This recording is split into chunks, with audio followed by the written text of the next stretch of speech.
오늘 함께 나누실 하나님 말씀은 로마서 4장 9절에서 17절까지입니다. 저와 여러분이 한 절씩 교대로 읽으시겠습니다.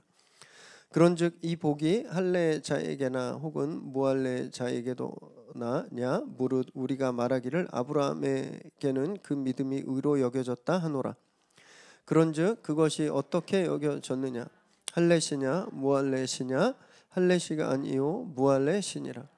그가 할례의 표를 받은 것은 무할례시의 믿음으로 된 의를 인친 것이니 이는 무할례자로서 믿는 모든 자의 조상이 되어 그들도 의로 여기심을 얻게 하려 하심이라. 또한 할례자의 조상이 되었나니 곧 할례 받을 자에게뿐 아니라 우리 조상 아브라함이 무할례시에 가졌던 믿음의 자취를 따르는 자들에게도 그러하니라. 아브라함이나 그 후손에게 세상의 상속자가 되리라고 하신 언약은 율법으로 말미암은 것이 아니요 오직 믿음의 의로 말미암은 것이니라. 만일 율법에 속한 자들이 상속자이면 믿음은 헛것이 되고 약속은 파기되었느니라.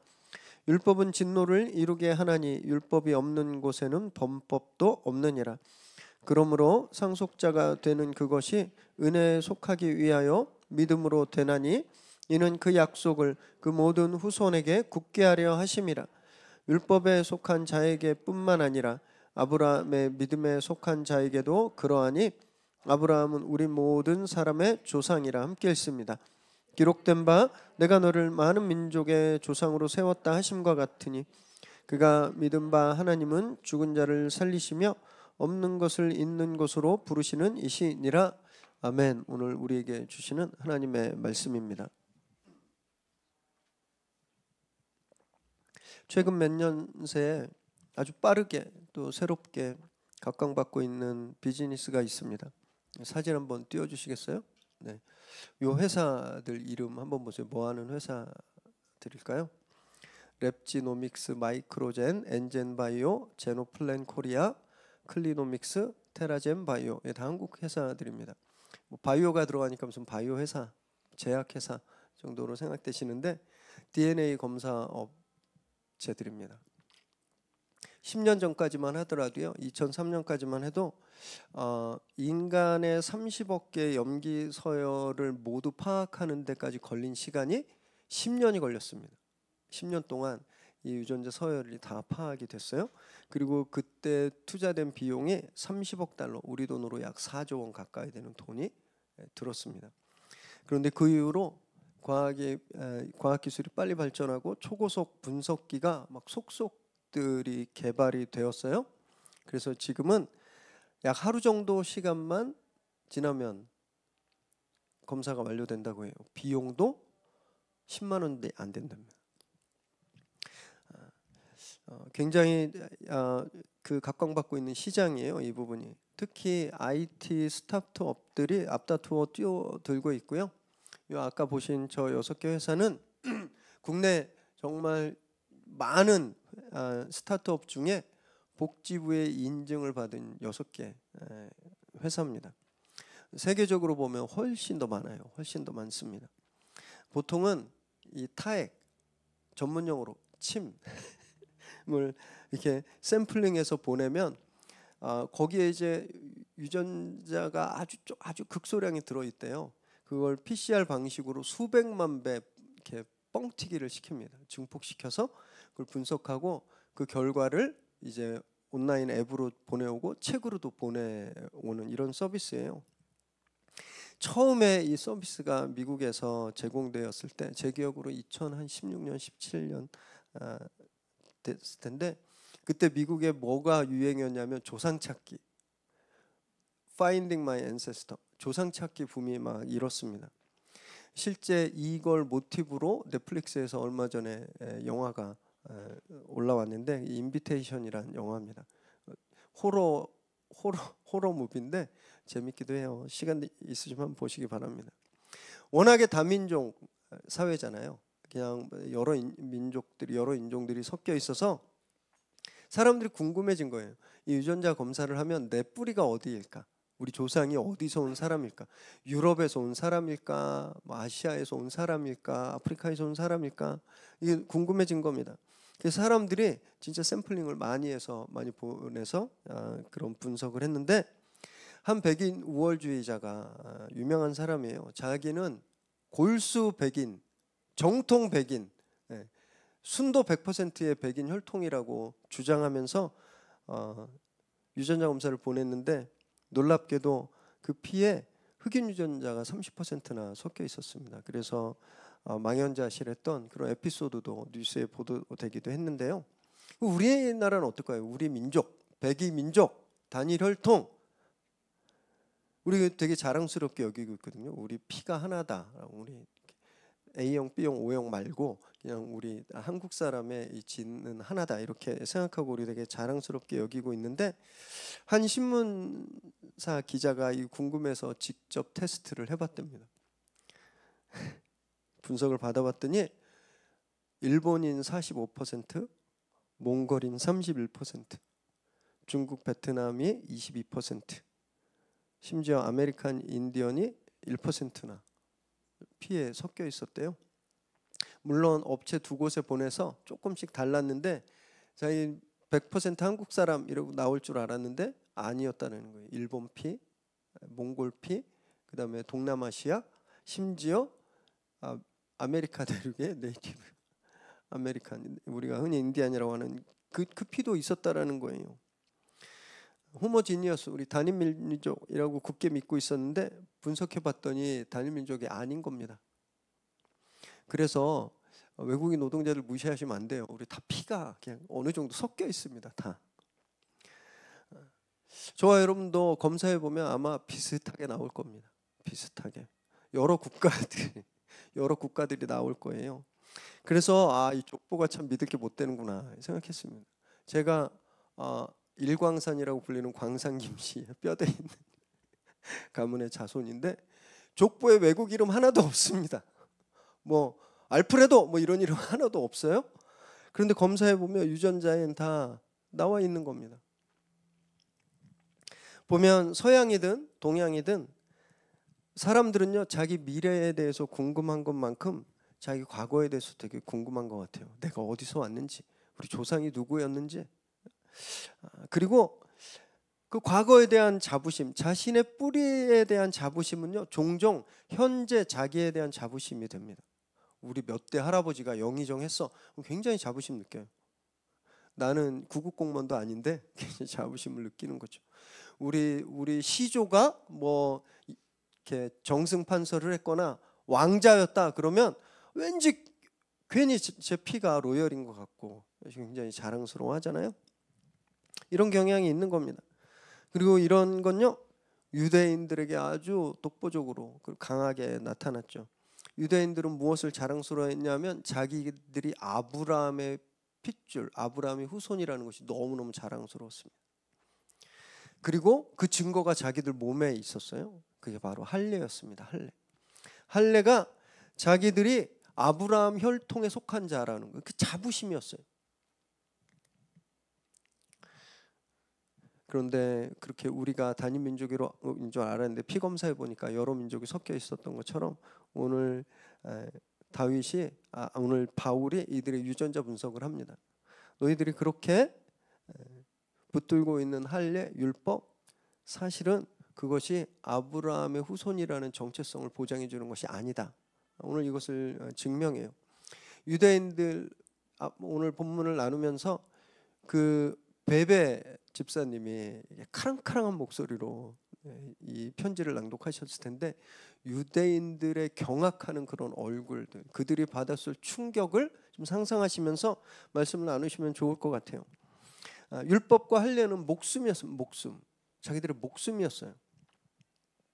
그런데 바울은 그 혈통과 율법보다 훨씬 더 중요한 것, 훨씬 더 근본적인 것이 있다, 이것을 말하고 있는 겁니다. 오늘 함께 말씀을 나누실 때 우리에게, 나에게 무엇이 가장 중요한가, 믿음 생활에 있어서, 신앙생활에 있어서 나에게 중요한 것은 무엇인가, 내 삶에 무엇이 중요한가, 이것을 좀 함께 살펴보는 그런 시간 되시기 바랍니다.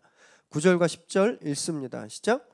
그런즉 이 복이 할례자에게냐 혹은 무할례자에게도냐, 무릇 우리가 말하기를 아브라함에게는 그 믿음이 의로 여겨졌다 하노라. 그런즉 그것이 어떻게 여겨졌느냐, 할례시냐 무할례시냐 할례시가 아니요 무할례시니라. 알쏭달쏭하시죠? 그런즉 이 복은 지난주 본문에서 말한 거예요. 뭐냐면 죄인인데 내가 죄를 졌잖아요. 근데 내가 뭘 열심히 하지 않았는데 그 죄가 싹 가리워진 거. 이 복을 말하는 겁니다. 죽을 수밖에 없는 죄인인데 예수 그리스도의 보혈, 예수님의 십자가 사건을 믿었더니 하나님이 딱 그 죄를 감춰주면서 너 의롭다고 해줄게. 이 죄를 가리워준 것. 이 복이에요. 자, 그럼 이 복이 할례 받은 사람한테만 복이냐? 아니면 할례 받지 않은 사람한테도 복이냐? 이 말을 하고 있는 겁니다. 그러면서 그 복은 믿음으로 의롭게 받는 그 복은 아브라함에게서부터 시작되었는데, 그럼 아브라함이 그 복을 어떻게 얻었느냐? 할례 받았을 때 얻었냐? 할례 받지 않았을 때 얻었냐? 이 말을 하고 있는 거예요. 유대인들이 하도 자신들이 아브라함의 혈통이라고 생각하니까, 그리고 그 혈통의 증거가 할례로 몸에 남아 있으니까 그게 의로움을 검증하고 그게 의롭게 되는 도구, 방법, 유일한 길이다라고 그렇게 믿고 있었는데, 바울이 말하는 거예요. 진짜 그래? 진짜? 아브라함이 할례 받고 나서 의롭게 됐다고 생각해? 이렇게 말하면서 그걸 성경을 통해서 검증합니다. 먼저 아브라함이 의롭게 받은 때, 아브라함이 믿음으로 하나님께 의롭다함을 받은 때, 그 기록이 창세기 15장 6절에 나오는데 함께 읽습니다. 시작. 아브라함이 여호와를 믿으니 여호와께서 이를 그의 의로 여기시고. 이름이 어떻게 돼 있어요? 아브람. 아직 아브라함이 안 됐습니다. 아브라함은 언제 돼요? 할례 받으면서 아브라함으로 바꿔주시거든요. 그리고 이때를 날짜를 추적해 가면 아브라함이 약 85세 때였습니다. 약 85세쯤 됐을 때 하나님을 믿는 믿음 때문에 의롭게 됐어요. 그럼 할례는 언제 받았나? 창세기 17장에 나옵니다. 창세기 17장 1절 2절 읽습니다. 시작. 아브람이 99세 때에 여호와께서 아브람에게 나타나서 그에게 이르시되 나는 전능한 하나님이라 너는 내 앞에서 행하여 온전하라. 내가 내 언약을 너와 너 사이에 두어 너를 크게 번성하게 하리라 하시니 10절 11절 읽습니다. 시작. 너희 중 남자는 다 할례를 받으라. 이것이 나와 너희와 너희 후손 사이에 지킬 내 언약이니라. 너희는 포피를 베어라. 이것이 나와 너희 사이에 언약의 표징이니라. 할례는요, 아브라함이 몇 살 때 받았어요? 99살에 받았습니다. 믿음으로 의롭게 된 사건이 몇 년 전에 일어난 거예요? 99 빼기 85 하면 14. 다 계산되시죠? 다 아시면서 말씀 안 하신 거죠? 14년 전에 일어난 사건이에요. 할례 받기 전에, 할례 받기 14년 전에 이미 의롭다함을 얻었습니다. 믿음이 먼저인 겁니다. 믿음이. 할례 때문에 의로워진 게 아니에요. 믿음 때문에 의로워졌고 나중에 하나님이 그 표로 할례를 행하라고 말씀하신 거예요. 그런데 왜 이 성경 말씀을, 모세오경을 아주 골수 유대인들은 다 외운다 그랬잖아요. 이거 다 외웠을 겁니다. 왜 그때 그럼에도 불구하고 이들이 할례에 집착했을까요? 왜냐하면 믿음은 눈에 안 보이는데 할례는 눈에 보이기 때문에 그렇습니다. 우린 눈에 보이는 거에 굉장히 약해요. 백문이 불여일견이라는 말이 있잖아요. 인간이 가지고 있는 오감 중에 시각은요, 모든 감각을 다 합쳐놓은 것보다 더 강력합니다. 눈으로 보면 다 믿습니다. 그래서 눈에 보기 좋으면 다 좋다고 생각하고, 옛날에 저희 장인어른이 강부자가 거짓말하겠냐 이렇게 말씀하셨거든요. 강부자 씨 이렇게 텔레비전에 많이 나오는 탤런트잖아요. 눈에 보기 좋은 분이에요. 그런 사람 다 거짓말 안 한다고 믿는 겁니다. 그래서 다 연예인 마케팅 하는 거예요. 보기 좋은 사람들. 그래서 그 보기 좋은 것을 통해서 제품의 신뢰를 이어가는 거죠. 눈에 보기 싫으면 싫어합니다. 첫인상이 끝인상이란 말이 있는 것처럼 처음 보고 결정을 내려버려요. 처음 보고 딱 봤을 때 거슬리면 계속 거슬립니다. 한번 클릭되면 계속 거슬려져요. 이게 우리 시각이에요. 우리가 보는 겁니다. 우리는 보여지는 것에 지배당해요. 그런데 하나님은 전혀 그러지 않으십니다.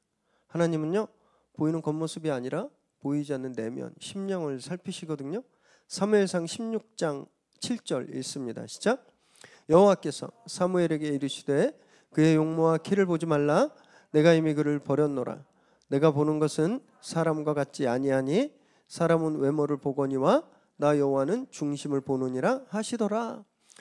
성경에 따르면 사울은요, 이스라엘 모든 사람들보다 어깨 하나만큼 키가 컸다라고 되어 있어요. 그 사람보다 사울보다 더 멋진 사람이 없었다라고 말하고 있거든요. 근데 하나님이 그 눈에 보이는 거 보지 마라 그랬습니다. 내가 이미 그를 버렸다. 왜냐하면 그 심령이 하나님께 반역했기 때문에, 그 심령이 하나님께 불순종했기 때문에 하나님이 외모가 아니라 나는 그 중심을 본다 말씀하시잖아요. 그래서 저희도요, 보이는 것이 아니라 그 내면을, 그 중심을 꿰뚫어 보는 하나님의 안목을 소유해야 됩니다. 그러지 않으면 우린 세상에 계속 끌려가고 넘어지게 돼요. 세상 얼마나 멋집니까? 남한산성에 올라가셔서 서울 잠실 쪽 야경을 보면 너무너무 멋있어요. 그래서 거기가 야경 찍는 포인트라고 하거든요. 강남 시내 가서 정말 하늘 높이 올라와 있는 그런 마천루들을 보고 거기에 달린 광고판과 멋진 장식들을 보면 갖고 싶다. 나도 여기 살고 싶다. 나도 여기 가까이 가고 싶다. 우리 그런 마음이 생기잖아요. 왜냐하면 우리는 보이는 거에 끌리니까. 그러나 우리가 하나님의 안목을 보면요, 그 아름다움 속에 있는 추악함을 보게 되는 겁니다. 아름다운 건물들이지만 사람을 억누르고 사람을 죽이는 그 죄된 구조를 보게 되는 거예요. 그래서 우리는 늘 말씀으로 눈을 밝히고 기도로 시력을 키워야 됩니다. 그래야 보이지 않는 것을 보게 되는 거죠. 그렇게 본질을 꿰뚫어 보는 거룩한 안목을 늘 갖추는 저와 여러분 되시기를 주님의 이름으로 축원합니다. 11절 12절 읽습니다. 시작.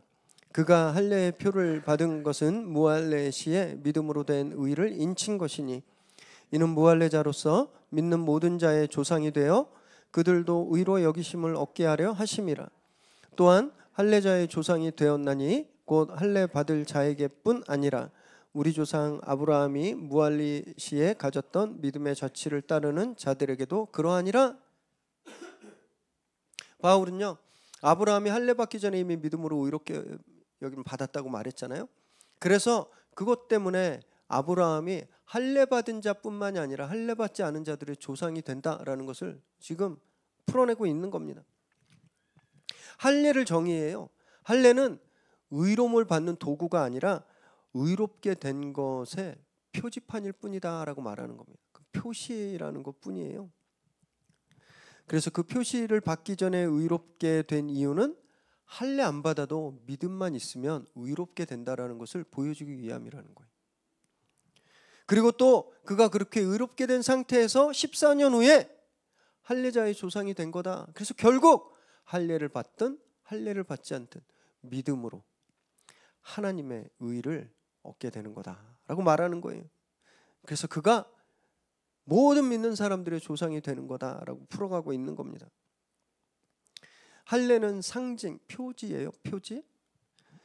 길에 세워져 있는 표지판 위에 달려 있는 표지판들은요, 사람들이 길을 잃지 않고 제대로 갈 수 있도록 해주는 게 목적이죠.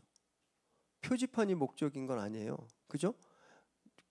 부산에서 올라오다가 서울이라는 표지판을 보고 서울이네 이러고 그 표지판에 멈춰서는 분 아무도 안 계십니다. 그냥 계속 가죠. 서울까지. 그죠? 할례가 그런 겁니다. 할례는 할례 받은 자로서 내 몸에 그 믿음의 흔적을 새기고 그것을 보면서 내 믿음을 더 추구하고 유혹이 올 때마다 그 표를 보면서 내가 이렇게 살면 안 되지. 그리고 더 하나님께 가도록 하는 표지판인데 할례가 있어야 의로와 저 이거는요. 운전하다가 표지판 밑에 딱 멈춰서고 다 왔다 이런 거 똑같다라는 거예요.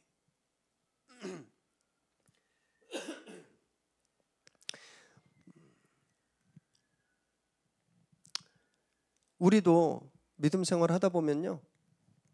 그런 표지판들이 생깁니다. 표지판들이 생겨요.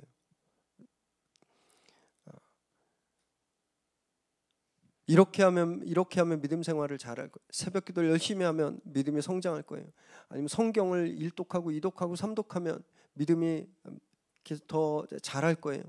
모든 모임마다 나와서 열심히 참여하고 주일 성수하고 커브 모임도 나가고 CS도 하고 다 하면 우리 믿음이 성장할 거예요. 이런 것들은 우리 믿음을 성장시키는 표지판이에요. 이 방향으로 가세요. 이 방향으로 가세요. 그런데 그 표지판들이 목적이 딱 돼버리면 그때부터 문제가 생기는 겁니다. CS도 안 해요? 주일 예배 빠져요? 봉사하는데 안 나와요?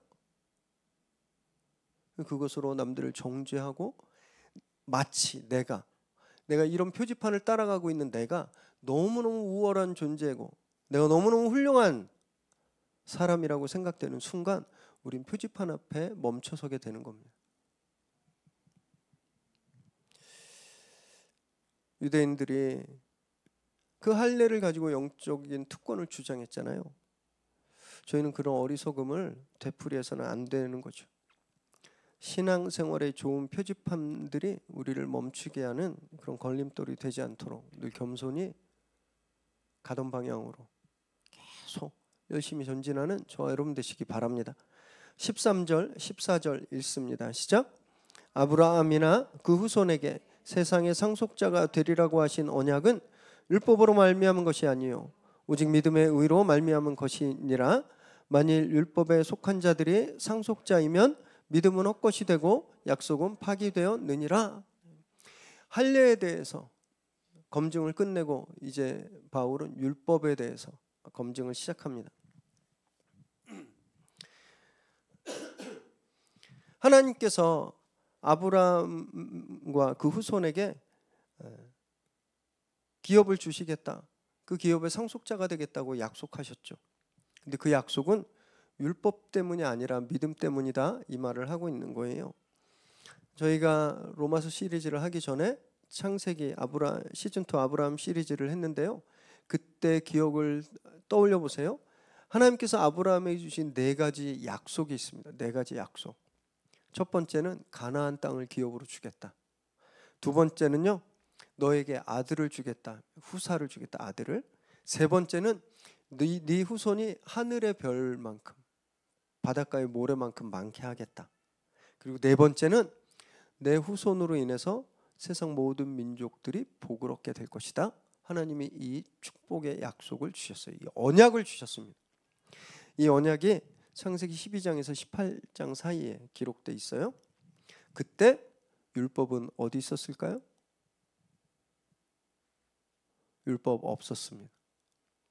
율법은요 한참 후에 그때로부터 430년 정도 뒤에 시내산에서 주어졌어요. 시내산에서. 하나님의 언약이 율법보다 430년 전에 있었던 겁니다. 그리고 그 믿음이 한참 전에 있었던 거예요. 그런데 만약에 율법 이게 언약이다. 율법 이게 내 상속의 보증이다. 율법이 있어야 그 언약을 상속받는다 라고 하면 어떻게 되나요? 율법 이전에 있었던 건 다 제로가 되는 겁니다. 다 의미가 없어지는 거예요. 그래서 바울이 이야기하는 겁니다. 율법으로 상속자가 되면 아브라함은 뭐냐? 하나님이 아브라함과 430년 전에 하신 약속은 뭐냐? 아무 의미가 없는 거 아니냐? 그래서 율법이 상속의 보증이 될 수 없는 거다, 이 말씀을 하고 있는 겁니다. 믿음 생활을 하면요, 우리의 규칙이 생깁니다. 법칙이 생겨요. 교회, 위례 새로운 교회 몇 개월만 오시면 나름대로 규칙이 생기잖아요. 엘리베이터 타고 올라오셔서 주보받고 들어오셔서 찬양 한 20분 하고 설교 듣고 뜨겁게 기도하고 그리고 밥 먹는 거, 우리한테 익숙한 패턴이 생기고 이게 규칙이 돼요. 그리고 휴가 때나 명절에 시골에 내려가셔서 전혀 다른 예배를 드리는 교회에 딱 가면 불편해집니다. 그게 익숙하지 않으니까, 뭔가 다르니까. 그게 우리 똑같아요. 주기도문과 사도신경은요, 믿음 생활에 아주 좋은 도움이 됩니다. 우리 주기도문을 하면서 기도에 대해서 배울 수 있고요, 사도신경을 하면서 내 신앙 고백을 할 수 있고, 믿음 생활에 아주 중요한 거예요. 그래서 교회들이 예배에 사도신경, 교동문, 주기도문을 예배에서 함께 고백했던 거예요. 이게 계속 되니까 이게 법이 될 때가 있습니다. 몇 년 전에 저희 교회 딱 한 번 방문하셨던 분이 저한테 이렇게 아직 잊혀지지가 않아요. 어떻게 예배에 교동문도 안 하고 사도신경도 안 합니까? 그러시는 거예요. 이 말은 무슨 말이냐면, 교동문 안 하고 사도신경 안 하면 예배가 아니다라는 말이거든요. 그분은 그런 교회에서 계속 신앙생활 하셨겠죠. 교동문하고 사도신경하고. 그 좋은 게 법칙이 돼버리는 거예요. 예배보다 더 중요하게 돼버리는 거죠. 교단들도 마찬가지예요. 교단들 보면 다 헌법이 있습니다. 헌법. 나라마다 헌법이 있는 것처럼 다 각 교단들 다 헌법이 있어요. 독립교단이 너무 좋은 이유 중에 하나가 헌법이 없다는 거예요. 헌법은요, 교회를 돕기 위해서 만들어진 거예요. 교회들이 시행착오를 겪지 않기 위해서, 또 이단으로부터, 잘못된 것들로부터 교회를 지키기 위해서 만들어진 것이 헌법입니다. 그런데 우린 너무너무 자주 헌법이 성경 위에 있는 걸 보게 되는 거예요. 총회할 때 진짜 가관도 아닙니다. 총회할 때 성경에선 사랑해라, 용서하라, 싸우지 마라, 다 줘라, 목숨까지 줘라, 이 말씀하셨는데, 총회 가면 법 한 구절 때문에 싸우고 다투고 심지어 교단이 갈라지기까지 하는 겁니다. 이거 헌법이 성경 위에 있는 거예요. 규칙과 규범들이 나쁘다니까 다 버려라, 이런 말씀 절대 아닙니다. 지금 바울도 그 말씀을 하고 있는 게 아니에요. 경중이 있다는 거예요. 경중이 있다라는 거예요. 무엇이 진짜 중요하고 그렇지 않은지가 있다라는 겁니다. 그것을 분별하라는 말씀이에요. 농부가 1년 동안 열심히 일해서 사과 열매를 땄어요. 먹으니까 너무 맛있고 좋아요. 사과 열매가 너무 좋아요. 그 사과나무 베버리나요? 잘라버려요? 그렇지 않죠.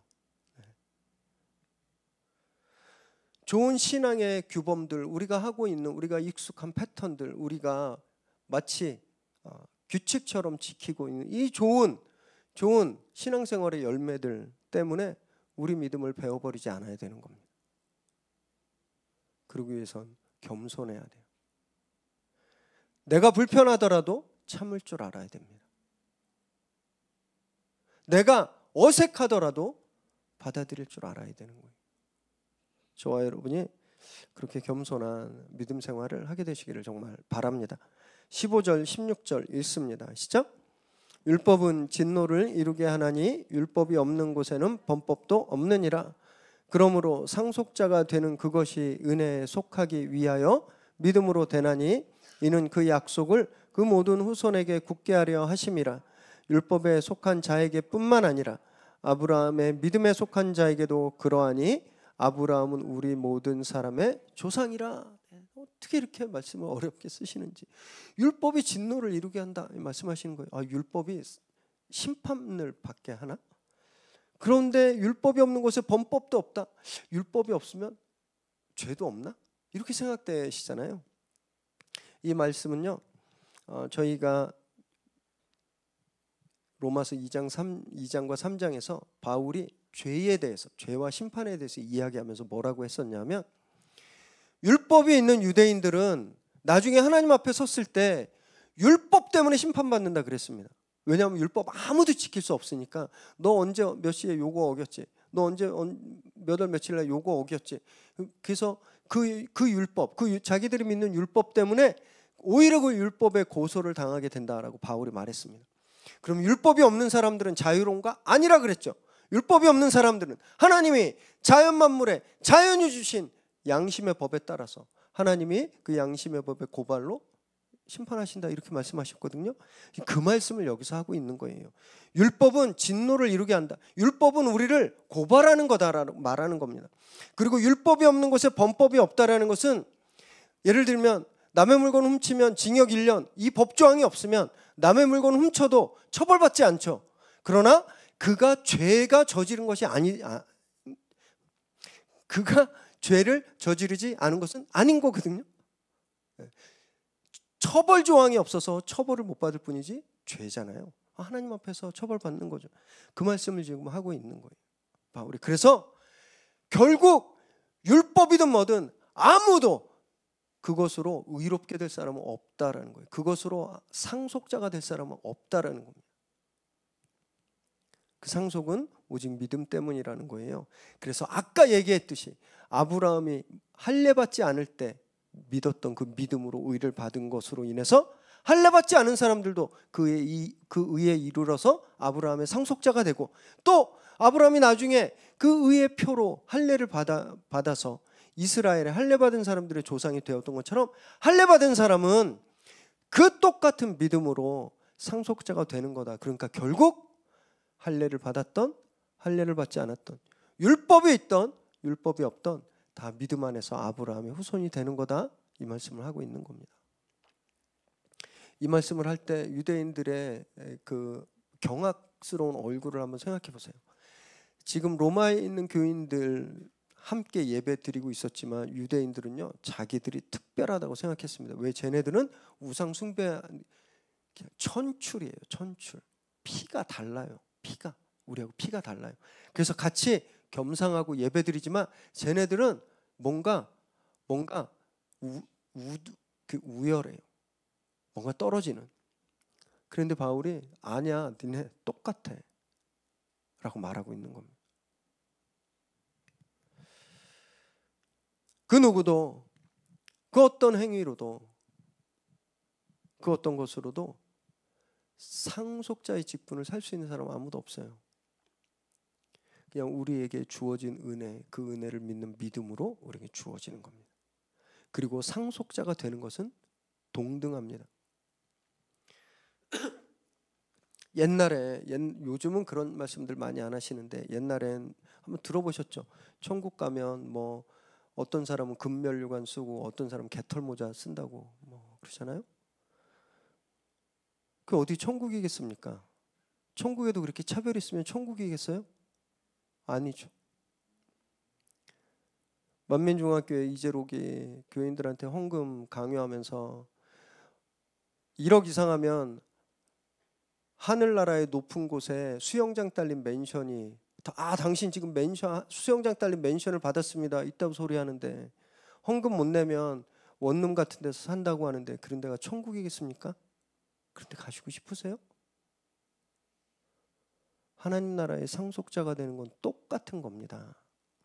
내가 목사라 더 큰 상속 지분이 있는 것이 아니라, 내가 이 교회 5년 이상 다녔기 때문에 천국에 더 큰 상속권이 주어지는 것이 아니라, 뉴젠에 지금 막 예배 드리는지 뭔지도 모르고 막 떠드는 아이들도 저와 똑같은 천국의 상속자라는 거예요.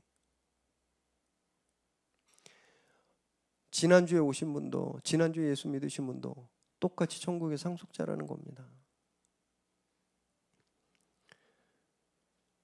우리는요, 우리를 특별하게 여길 그런 자격이 없는 사람들이에요.